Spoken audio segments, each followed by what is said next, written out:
There are schools that need more money, but they're called public schools, and there's not a cent for them in this bill. In public schools, 1 in 5 teachers is dipping into their own pocket to buy things like food or equipment for their students, but they don't get any support from this bill. In public schools, there are 45% of teachers helping them buy things like clothes and toiletries, but they don't get a cent from this bill. And in public schools, 99% of them, under this government's funding formula, will be funded less than the schooling resource standard by 2023, while 100% of private schools are going to be above that benchmark. But this bill gives the private schools more money and gives nothing to the public schools. If we want to have a country where everyone is entitled to a good quality education and where our educators get paid properly and where, when you go to school, you have proper equipment there in proper buildings, we need to fund our public schools.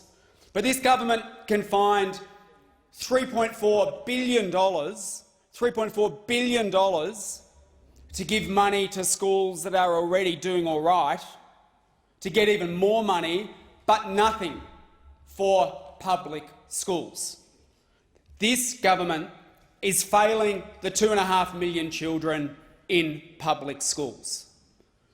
We need to go back to basics here and say that in a country like Australia, every child has the right to a decent public education, and that public schools are not a safety net, they are the gold standard, and we should fund them as such. But what we know from report after report and inquiry after inquiry is that our public schools are slipping behind. Why? Because there is a cashed-up lobby of very wealthy schools that is able to come here and persuade both sides of the aisle that they deserve special treatment. Now, as a result, every time there's an additional pot of money to be handed out, it doesn't go where it's needed. Public schools are the ones who educate our most disadvantaged students. They're the ones who need more support.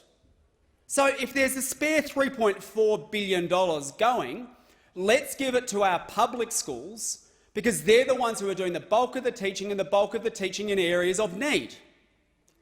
And this has been reported time and time and time again.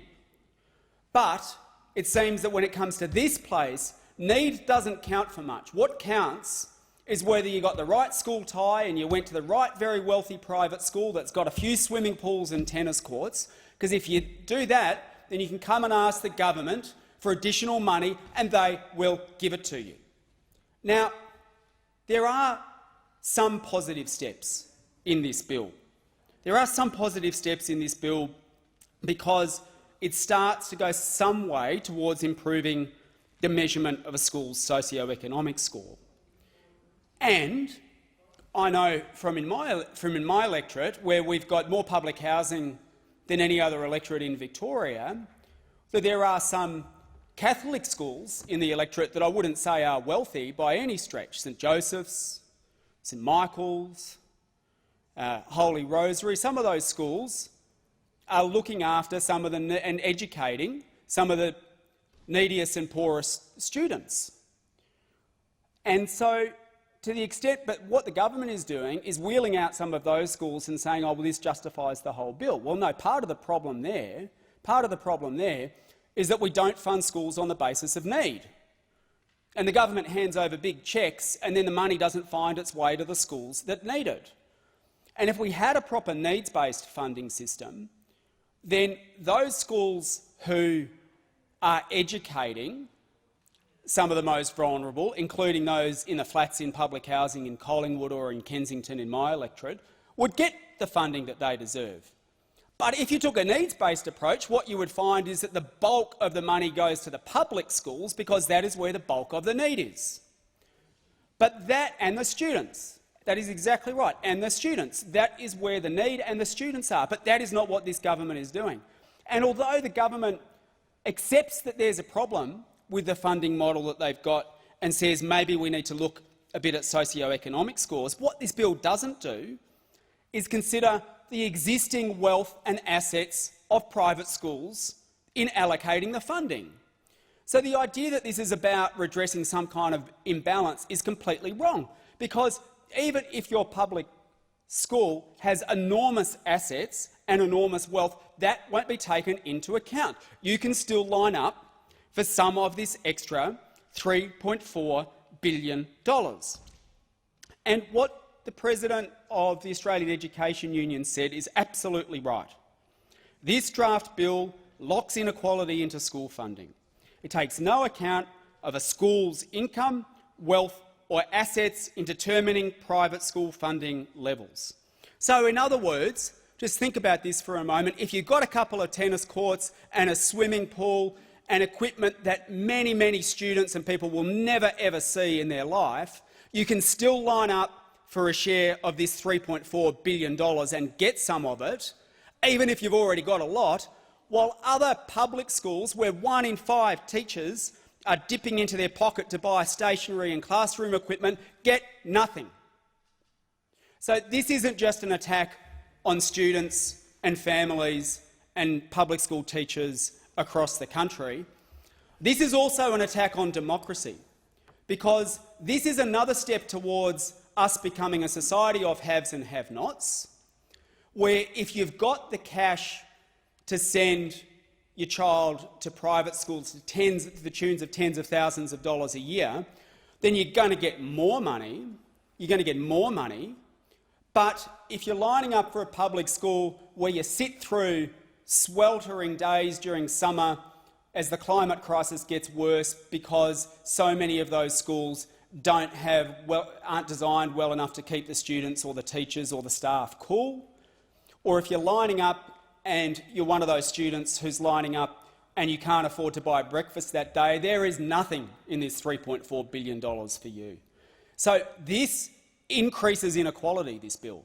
It makes inequality worse, and it puts us on the road to becoming a US-style society where the gap between the haves and the have-nots grows. So if there is a spare $3.4 billion going, give it to the public schools first. All right? Give it to the public schools first. And yes, if there are, and I repeat what I said before, if there are some non-government schools that are educating the genuinely needy and vulnerable, like the ones who educate some of the students in the flats in my electorate, then under a needs-based formula they would get funding too. And they wouldn't have to queue up behind some wealthy schools and hope that there's some crumbs left over for them at the end. But if this was only one bill, it would be bad enough, but this comes on top of other insults from this government, where government funding for private schools has grown by 35% over the 10 years to 2017-18, while funding for public schools has only grown 11%. And annual per-student growth in total government funding for private schools was 3.4%, compared with only 1.5% for public schools. We are not giving the money where it is needed. And this is why, only a few weeks ago, parents right around the country were getting invoices from their public schools for fees that often were called voluntary fees, but in some cases, in some schools, they're getting invoices for things called essential education fees that can run into the hundreds, if not thousands of dollars for public schools. Why is that happening? That is happening because the government is not funding schools properly. This was a chance for the government to say to all those parents who are having to pay school fees to send their kids to public schools, we will give the money to public schools instead, so that education in this country is genuinely free, so that public education is genuinely free. Because what is happening is, for so long as we refuse to give the money to the public schools, when you do things like charge fees at public schools, that impacts even more on the most disadvantaged and vulnerable, because they're the families who are going to be less able to stump up the cash for it. And they're the parents who are going to have to make heartbreaking decisions about, can I afford to pay for my child to go on an excursion or to pay for something that's called a voluntary fee, knowing full well that in many instances, if you can't pay that, you feel the stigma as a parent. You feel the stigma and you feel like, I don't want my child to be treated differently. And the public schools know this is going on, and they bend over backwards to help, and this is why teachers are dipping into their own pockets and principals are scrabbling around trying to find extra money. And meanwhile, the public schools are falling down around their ears in many instances. Now, I'm a proud product of public schools at the primary and high school level. And I'll tell you what, the first time I walked into a wealthy private school and saw that there were things like big tennis courts and indoor pools at some places, and they have gym departments that are bigger, that have higher budgets than the whole of some public schools, my head exploded. But that is what is going on in this country. That is what is going on in this country, and this bill makes it worse. The only way that we are going to remain a strong democracy and where everyone gets an excellent quality education, and the only way that we are going to enshrine public schools not as the safety net, as this government thinks, but as the gold standard that they are, is by funding them properly. And that is something the Greens will always defend. So we oppose this handout to schools, many of whom just don't need it, when there are public schools waiting in line in dire straits. And for so long as a public school teacher has to dip into their own pocket to pay for food for a school student, and for so long as parents sending their kids to public schools have to pay hundreds or thousands of dollars in voluntary fees for an education that should be free, we will oppose $3.4 billion being given to schools that have already got tennis courts and gyms coming out of their ears. That money should be going to the public schools. That money should be going to the public schools that need it. And if we had it, and I'll repeat again, if we had a proper needs-based system of funding, then even those non-government schools, like those Catholic schools that educate some of the poorest in our country, they would also stand to benefit, and they wouldn't have to wait in line behind those very wealthy schools either.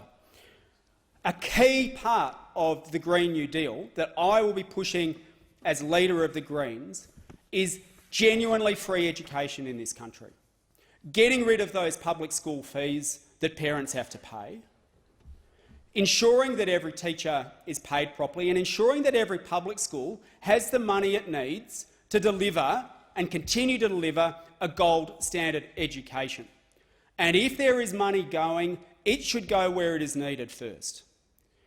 You have to ask, why is it that in this country, when there are students that are still going to school hungry, when there are students that can't afford, parents that can't afford to send their kids on excursions because the fees that are being charged are too high, when teachers have to dip into their own pockets to make ends meet, why on earth are we handing out $3.4 billion on top of the previous $1.2 billion that this government cut in special deals to anyone other than the public schools?